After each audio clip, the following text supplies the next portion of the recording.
Dans l'édition du journal télévisé de 13h du 26 décembre 2022, sur TF1, Jacques Legros a été contraint de présenter des excuses aux téléspectateurs.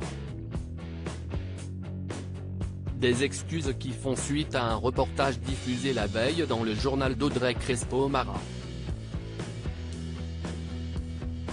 Dimanche 25 décembre, dans le JT de 13h présenté par Audrey Crespo-Mara, les téléspectateurs ont pu voir un reportage traitant de la vague de froid qui frappe les États-Unis en cette période de Noël.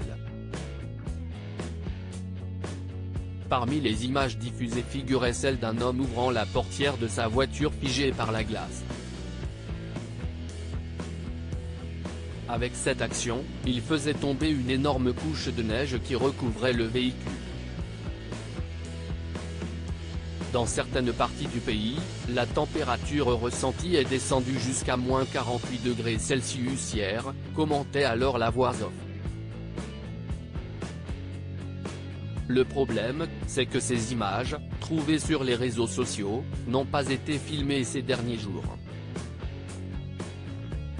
Comme l'ont noté certains internautes, qui se sont amusés de cette erreur sur Twitter, la vidéo datait du mois de janvier dernier et n'avait donc rien à voir avec la tempête Elliott qui sévit actuellement outre-Atlantique. Au lendemain de la diffusion du reportage, Jacques Legros, à la tête des JT de la semaine pendant les vacances, a donc tenu à présenter des excuses et à mettre les choses au clair.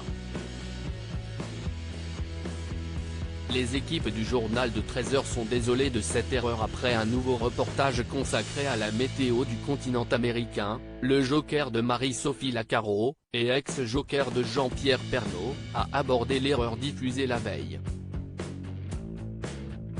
Vous savez à quel point à TF1 nous tenons à vous apporter une information fiable, à commencer par rappeler celui qui se qualifie de papa poule, et qui est notamment père d'un fils de 17 ans diagnostiqué HPI. Hier, par erreur, nous avons diffusé une image d'un homme qui ouvre la portière de sa voiture totalement prise dans la glace, qui d'ailleurs se brise.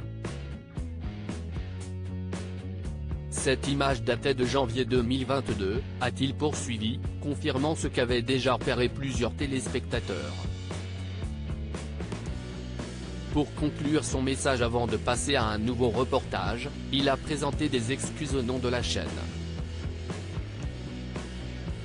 Nous en sommes bien sûr désolés et nous vous prions de bien vouloir nous en excuser, a-t-il indiqué.